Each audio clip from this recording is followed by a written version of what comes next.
The dating assumptions that you are making about your relationship could be sabotaging your relationship. For example, maybe guys have not heard this as much, but I think as women, sometimes we hear, oh, men don't like or they're afraid of strong, independent women. We hear that sometimes. But that's not true, right, guys? I wouldn't ask Jason that, but for me, why would you not ask me that? No, not because I'm not saying because your wife. You're really big on like blonde, big boobs, and if they don't even really speak the language, you'd be okay with it. At first. Or mute. And you want to rescue them. Yeah, most independent women don't want to be don't rescued. Need or want to be rescued. But that's at first. Then you want them to be wealthy. Yeah. Right. After I'm over that part, I want to be very smart. Make a lot of money and intelligent. Yeah, that doesn't work that way, I don't think. Yeah, for me, 'cause Yeah. I think I'm attracted to women that are I think more than other traits, if they're besides physical, is if they're funny, and I think there's intelligence that goes along with being funny. 100%. Yeah. And so like if you can't hold a conversation, and I know that sounds maybe cliche, but if you can't hold a conversation and you're not interested or interesting in things and you don't have intelligence, it gets boring real fast. That goes both ways. That goes totally both ways. Is that there can be a very good-looking guy, and as you guys have said about women, the looks fade because if we have nothing in common or we don't have anything to talk about, what's the point? Well, I think one big thing that would help a lot, especially now more than ever, is even if you're not necessarily completely matched up with interest and whatnot, just be a part of it and engage in the conversation. Yes. People Right. are so distracted with their phones. It's like it's a double whammy because now you're explaining something and the person has not even trying to be engaged. You're just staring at the phone. So it's like, see, if I become engaged, even if it's not my interest, there could be something that does spark my interest, and I'm open to it. But if I'm not even paying attention, I'm not even going to be open to it. Yes. Yeah. I mean, Yeah, I think but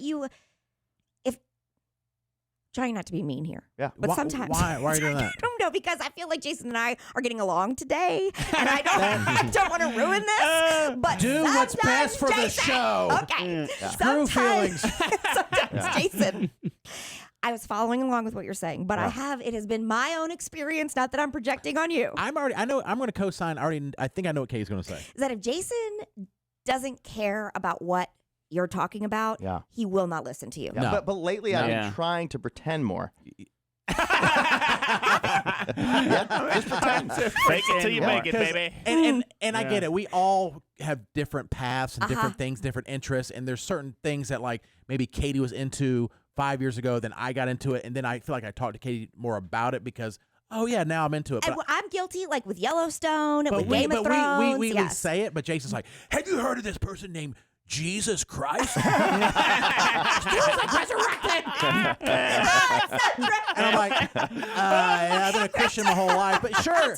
But then part of me is like, I'm excited that you're excited, but it's like, it's like there's this message that they give at church that's like super uplifting and powerful. We're like, yeah. Matt, wait a minute here. That's a little out of context. Matt, because I'm not saying you're making it seem like I'm just saying when I talk about my agnostic view. When I talk about my agnostic view, I'm trying to explain. Look, I get it, but I just can't wrap my hands around the religious part. Yeah. That's what I'm. Okay. So like, Matt. And I am. I get into it.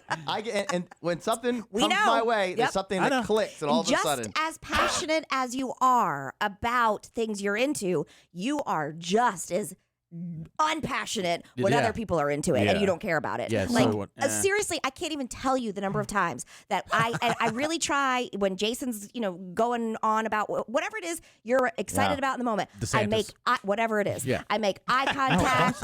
I'm listening. I'm engaged. I'm asking questions. I'm Katie trying does to do that. and then legit. sometimes, No, I would say 95% a lot of times, Katie, did you hear of the me? time. Did you hear me? I can still be very engaged, and then also like trying to do something, Yeah, whatever. maybe more Jared's last time. Wait, I didn't see him. Excuse me, but what I will say is, then the second that Jason is done and the conversation is over, I will then start to say something about, I don't know, something I'm interested in or something I saw or maybe even something about the show. I don't know.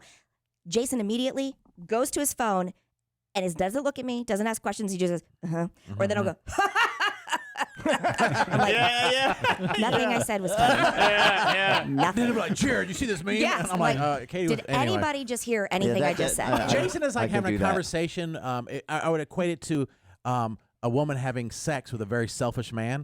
That as soon as he's finished, Yes, it's he over. rolls over and goes to sleep. Don't touch me. That's mine. What about me? Shut up. Yeah, I I'm can see trying to sleep. I gotta work in the morning. You're so loud. and there is a pecking order per se too, based on previous. Oh, we're interests. aware. You'll So tune the some ba- of us out quicker than others. Exactly. You are exactly right, Matt. Yeah. And I know where I am in that pecking order. Oh, you're up there. Yeah. Oh, No, you're up there. Yes. I don't think so, And Jason. it depends on the scenario and where we are. It depends on if you're interested or not. That's what it is. Well, if Squid's saying something right now in the studio, I'm going to probably not be as interested right away. Then if Squid and I were hanging out at a restaurant having lunch, then what he's saying, I'm on that kind of that atmosphere. Wavelength, brain Yes. wavelength. Yeah. Okay. So basically, each of us have a time window of when we start speaking to hook you. While you're out. Yeah. So maybe if you started with a headline, that would help. So the next time I need to say something, I want Jason to pay attention. I'll just go, blonde, big boobs. Yes. What? What? Yeah. What? You got me on. Wow. Matt, that's very important, I'm here Matt. for it. Yeah. You're going to have to do a tease and a headline. Yes. And then I got it. Then maybe keep it short. Keep it brief. Well, I mean, somehow, I'm not sure how the active listening and whatever, like Jason doesn't hear a word I'm saying right now. He has no idea. Well, somebody said we're off the air, but we're back. Okay. Okay, good. But if you think about it, with this whole idea that men are afraid of strong, independent women, that is absolutely not how we raise our children. No. You do not say to your daughter, I want you not to have a brain. I want you to just rely on a man for everything. Right. No, we don't. That is absolutely the opposite of what we teach our children. And then as we get older, they have these life lessons and these the building blocks and everything they've ever known. And then it's like, oh, no, men don't like women who have brains. Right. What? No. And the same way you wouldn't say to your son, I want you to go and what would be the stereotype for where it's like you want them to enter an equal partnership, not like you have to be the sole provider. Now you got to make sure you get a job that you can take care of everything. Right. We don't teach them that. It's like when we want you to be a successful human being. Yes. Not We're like, marry the hottest person you can find that also has some intelligence. that is going to contribute equally to your relationship. And if they can earn money, even better. Sure, Like but more than you, even better. So it's like it Yeah, goes it's kinda- against what we're teaching our children. You would never want that for your own. Ever. Right. And those are things that sabotage our own relationships. And then finally, a dating assumption that is probably ruining your own relationship. A request for information is not a bid for control in all situations. That's a good one. Like if, let's say, Jason, you're driving home and your wife Carol is like, "Where are you? Oh, God. What time do you think you're going to be home?" A lot of guys are like, "Oh, Yeah. Oh. such a nag." It's not always to be naggy. Sometimes, I would say a majority of the time, it's because there are things to coordinate. There are things that have to be done. Sure. And so it can come across as, oh my God, they're just trying to manage my time and they want to control me and they need to know where I am at all times. If you just stop and get to the bottom of why they need to know, you would find it's not malicious. Well, I have done that. I said, where are you? Always. And I'll be like, okay. I said, I'm coming home from the gym. Why? Just want to know. Yeah. The other day, me and Jason had to send Carol a selfie. Remember, we were out and you We seen a didn't picture. have to. Oh, Boy, we you just did. made it sound like some major trust Boy. issues. Send me your location and a selfie and FaceTime. Hold up 4 fingers. Do a video of a somersault backwards. I did. Yeah. Because I just want to be like, okay. Like I'm at the gym. It's called an alibi. Yeah. Squid just moved to the bottom of the I picking did, order. I did send a selfie because, you know why I did? Because I was like, okay, Squid convinced me. Sometimes on a Friday, Squid puts me under a lot of pressure to get my work done so we can go have a beer next door, right? You guys are friends like that? Oh, yeah. I didn't know Oh, that. Jared, you jealous? Every Friday. Yeah. No, me and Squid, we have our own thing.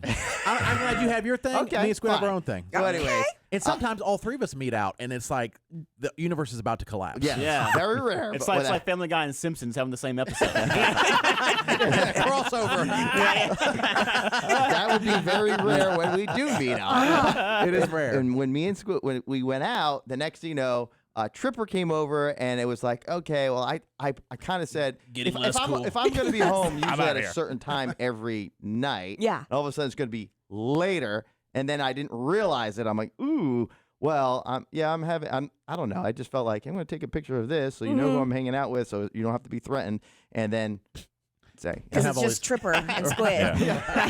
These guys. You know, no girls are coming around now. And that other guy. Jason's mine. What's Got his my name? woman repellent here. Yeah, another guy works for us on the board sometimes.